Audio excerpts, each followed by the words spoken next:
Tales of the Lore Keeper, Episode 8, The Last Letter. Written, voiced, and produced by JoJo Kaiser, with a guest appearance as Lisa Westdaughter by Taylor Morrison.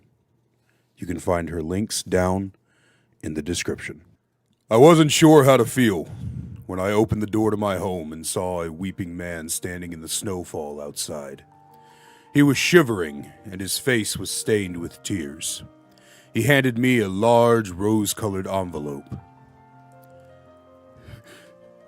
"It was the last thing she sent me," he said through a shaky breath, as he turned and walked back toward his old Ford still running in my driveway. I looked at the envelope.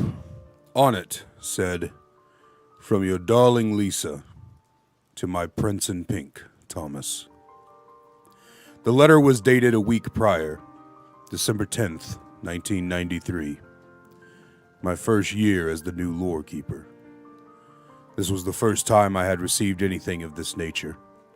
In the 30 years since, I have received countless letters and memoirs from people who wish for their loved ones' stories to be told, but none hit me the way this one did.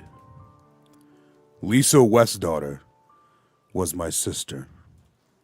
In my previous life, before I became committed to the job of filling and caring for this library of tales of the other world, I've read it every day since. Sometimes, I hope I can still find her. But while I was rereading it today, I realized I have yet to archive it. And so, on the 30th anniversary of the last time anyone saw her, I give you Lisa Westdaughter's last letter. It seems like yesterday we met Thomas at that little coffee shop on Norway Boulevard. It was a Thursday. I remember because I was studying for my exams that day. Who knew you could get a degree in folklore and mythology? I wanted to be able to help L'Oreal. I miss him a lot. I heard he finally took over the library. I'm so proud of him. One day I'll go to see him and tell him all about the hunting I've been up to. Do you remember, Thomas, how you came into the shop in that long, light pink coat 2 sizes too large? You had on a knit cap that was too big. You looked like a 6-foot child in his big brother's clothes. I remember the way your nose crooked to the left just a little made me want to give it a small kiss. That's why I was blushing when you looked over at me, shaking the snow off. I almost spilled my coffee when I turned away. You went up to the counter and ordered the largest coffee they had on offer, 3 creams and 5 sugars. You wanted whipped cream and 2 shots of espresso. The shop wasn't full, but you took the table next to mine. I was so nervous. I found you so handsome and cute. I felt like a silly teenager. I suppose I was a silly teenager. Barely 19. That's what all the guys want, huh? I remember trying to look at you without really looking. I wanted to see if there was a wedding ring or a necklace, something to show if you were available. I wanted to know if I had a chance, but when I turned my head to look at you, you were watching me with those big green eyes. Hello, I'm Thomas. You stuttered out nervously. I couldn't help it. I laughed. You looked hurt, and I had to contain it. We were both so nervous. "I'm Lisa," I said back to you and shook your hand. Do you remember our first date? You took me to an ice skating rink. You brought me roses, 3, 1 for each day you'd known me. I told you I liked daffodils, and you swore next time it'd be daffodils. On the ice, you had to hold me up. I had no balance. I remember when we were young, L'Oreal had to hold me up on my bike. Father was supposed to be the one to do that. Father was supposed to do a lot for us. But anyway, I was so happy that day. Your arm around my waist holding me up as we slowly moved across the ice. The hot chocolate we got afterwards, it was all so lovely. The last 6 months we've spent together, Thomas, has been the best thing that's ever happened to me. I don't think anyone could have made me fall as fast or as hard as you have, but I have to tell you something. something I've never told anyone, and the only one who knows it is my brother.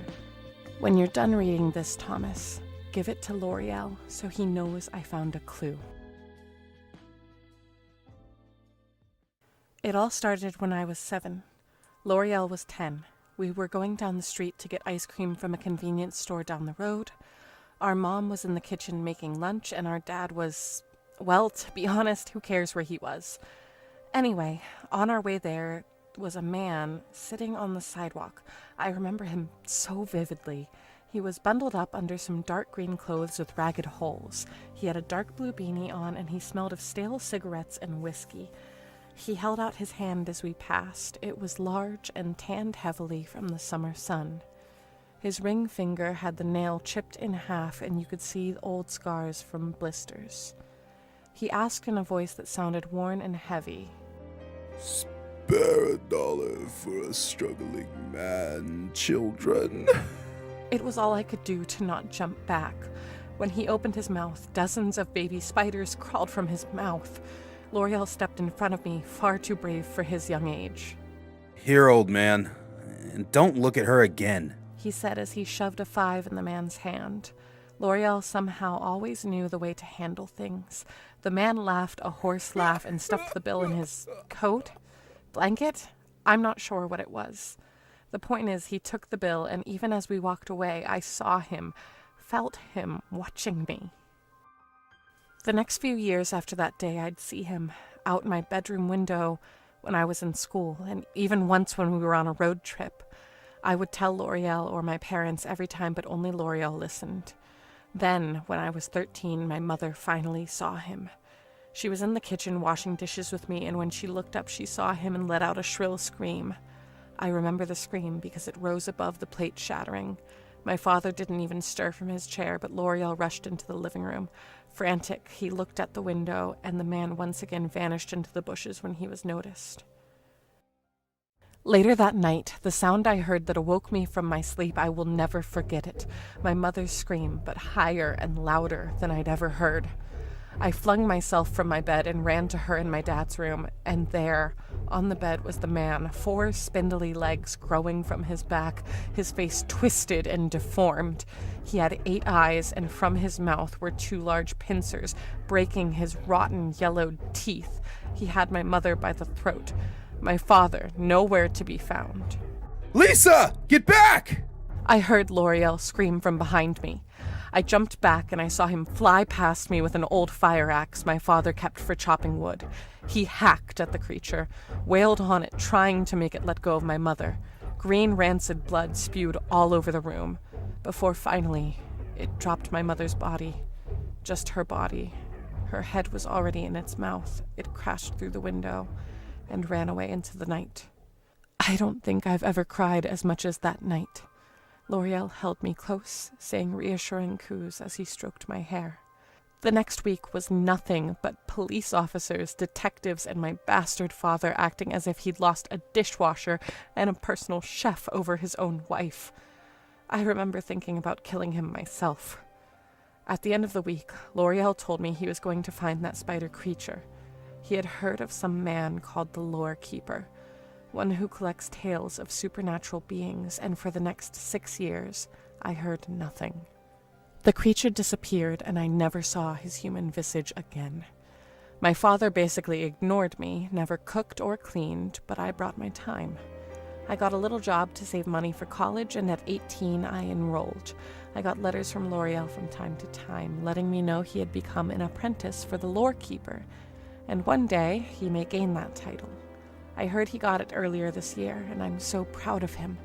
You may think I feel abandonment, but L'Oreal wants the same as me, vengeance for our mother. But now I have the chance. Last night, after you left to go back to your apartment, I saw him. That homeless man outside my window, I locked my eyes with him and grabbed my pistol from under my pillow and rushed outside, but he was gone. In his place was a message. "Come find me." And so I write this letter to you, my pink prince, to tell you where I've gone. I am heading back to my old neighborhood. From there I will study the spot where we first met that man. I do not know how long I will be gone. but please know I love you. I love you more than anything in this world, and L'Oreal, if Thomas brings this to you, I hope you will come to meet me soon. I know we can catch this guy. Yours forever, Lisa Westdaughter. I had gone when I got that letter. Thomas took over a week to bring it to me, and Lisa had long since gone from that spot. My father died last year, and I had hoped I would see her at the funeral. Maybe not for him, but to touch base with me. She knows the location of this library. I've sent it to her in my letters, but she never once came to see me. This spider creature is one I've greatly researched, and in 30 years I have not found him, nor Lisa. Thomas, unfortunately, took his own life a few years back. And again, she wasn't there. Someday I will find her, but for now, let this story be recorded so that I may finally lay it to rest. There are no more clues or ideas to gain from it, and I grow tired of reading its words. For now, Lisa, if you are out there and you see this, come home to me. I'm waiting, little sister. The Lore Keeper is an anthology horror series that I write and voice and produce myself. If you're enjoying the series, it would greatly help me if you leave a like on the video and even comment down below what you like or what you dislike about the stories. It helps me out in the algorithms and helps gets this pushed to other people. And if you really enjoy talking about horror and other things like that, you can join my Discord linked in the description down below to chat with other members of the community. Other than that, I hope you guys have a fantastic day, and I will see you next week.